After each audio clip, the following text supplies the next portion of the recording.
Hello guys! Welcome back sa aming YouTube channel. Kung hindi pa kayo nakasubscribe, please do subscribe and hit the notification bell para magiging updated pa po kayo sa aming mga susunod na upload ni Kuya Sedi. And for today's video guys, ay magluluto kami ng paboritong pusit ni Kuya Sedi at ito'y nalinis ko na po. At natapos ko na rin po i-slice ang aking mga simpleng ingredients. Ito ay ang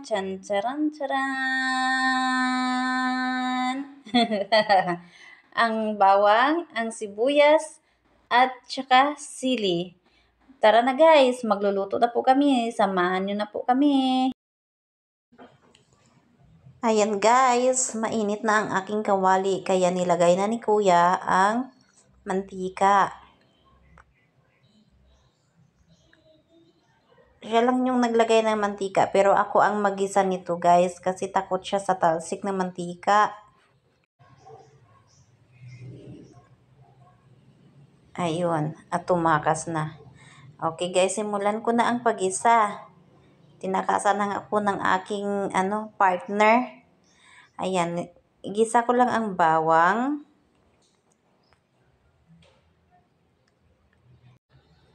Pero pag hindi na tumatalsik ang mantika, babalik na yun dito at tutulungan ako ng magluto. Kaya ito na guys, nilagay ko na ang sibuyas.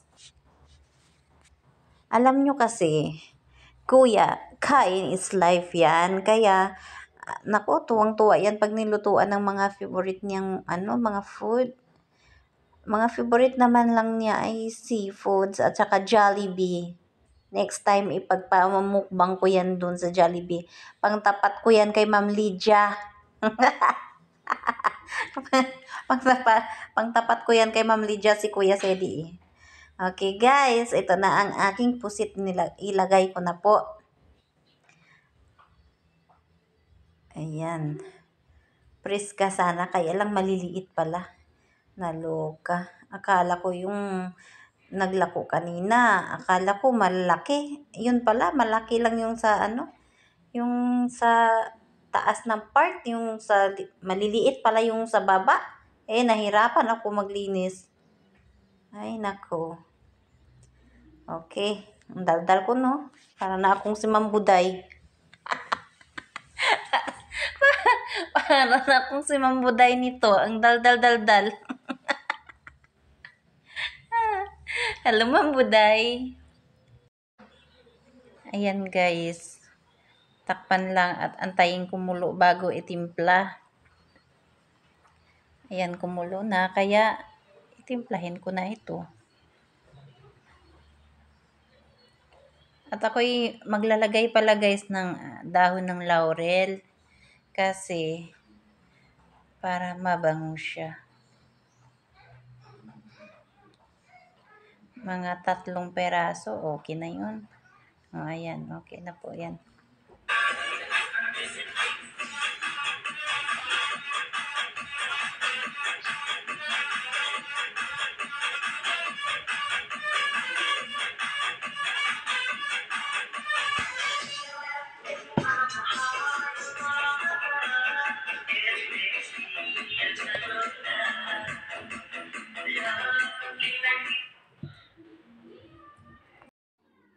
Ang dami pa ng ng sabaw niya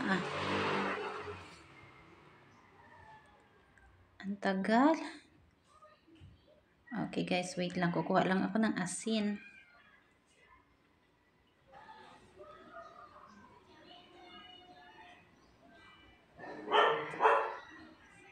Ayan guys, lagyan ko lang ng kaunti lang ako maglagay ng ng asin. At saka hindi ako gumagamit ng magic sarap kasi ayaw ni Daddy. Ilagay ko na pala ang sili. Actually guys, ayaw talaga ni Daddy kasi ewan ko, pag naglagay ako ng magic sarap, nalalasahan niya yun.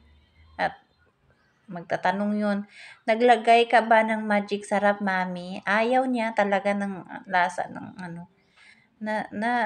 niya, nararamdaman niya yung magic sarap na yun, kaya Ako walang magic sa akin.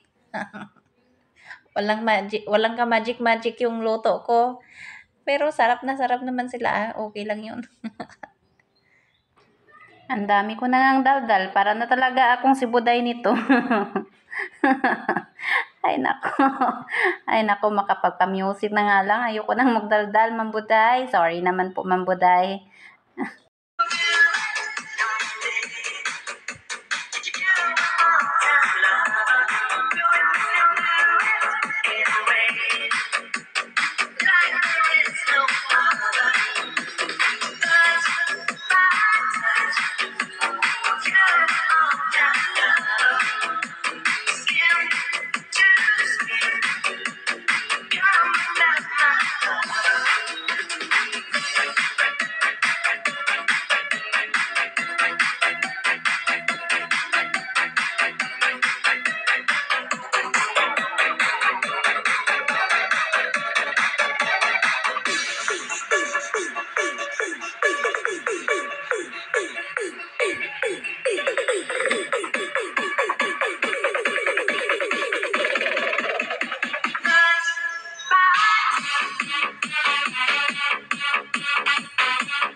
At ngayon naman po ay nilagay na ni Kuya Sidi ang oyster sauce para lalong maging malasa ang aming nilutong pusit.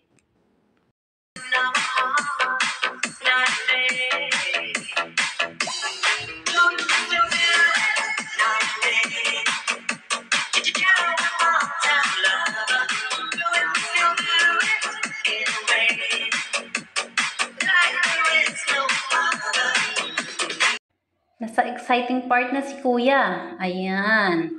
Tikiman time na. Tikiman time na. Ayan. Ay, naku, Kuya. Bilis! Oh, i-blow mo. Oh, no. Nandyan na sa damit mo. Oy, sa sobrang sarap na patakbo. Ang kulit talaga. Ayan. Tikim uli yan. Hindi yan makontento sa isang tikim. Tawang-tawa pa.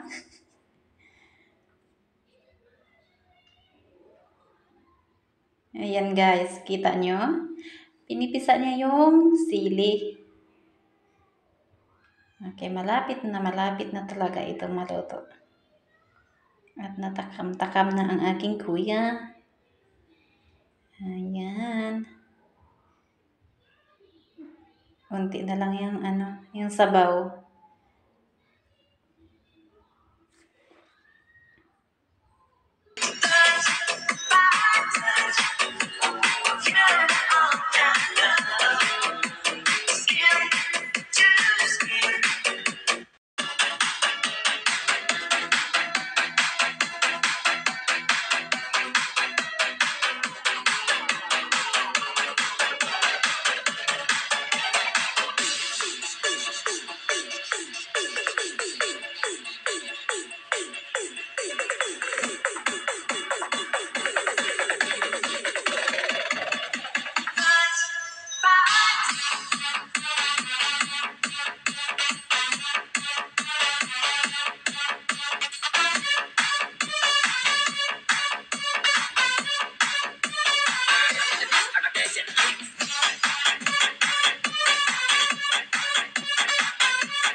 Kainan na!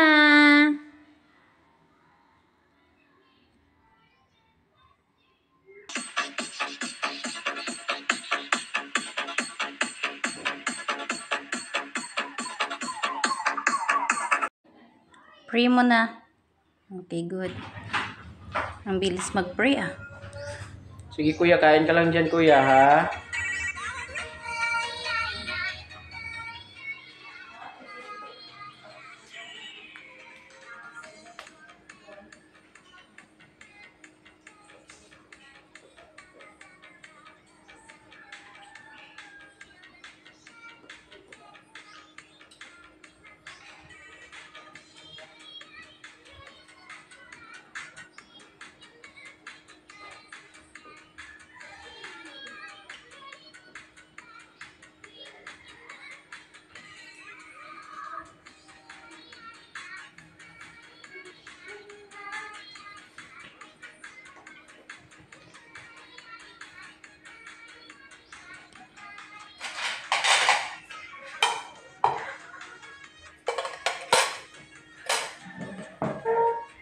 Kumain kami guys. Kain kami. Hindi kayo guys, kain tayo. Ito na yung adobong pusit ni Mami Jen. Ni Mami MG. Yan si Kuya. Ang daming kain mo Kuya. Kuya, masarap ba? Sarap ya? Sabi na lang ako. Nag-pray ka na Kuya? Nag-pray ka na?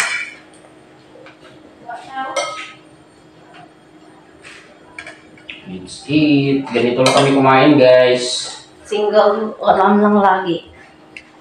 Single ulam lang. Saka dito lang sa maliit na misa na ano. Hindi pa kasi ako nakagawa ng table. Kasi ano naman yan. Next project na naman yan. Paunti-unti lang guys. Hindi baling paunti-unti. Basta wala lang kaming utang. Ayan. Kasi allergy kasi ako sa interest guys. Ayaw akong mangutang. Itong bahay nga namin walang utang to. Ayaw ko talagang mangutang guys. Halika na kayo guys. Kain kayo guys. Kain kayo.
Tanong na.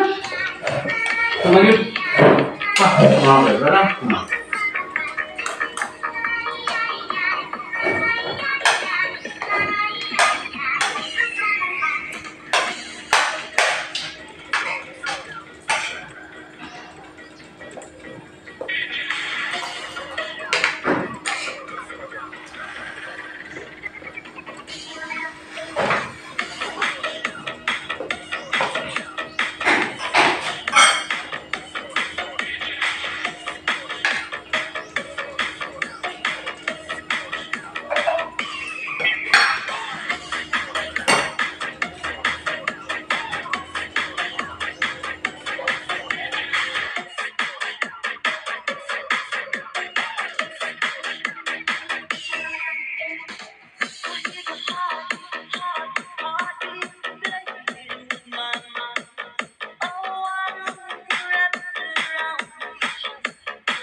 with you, like a dancing to the floor.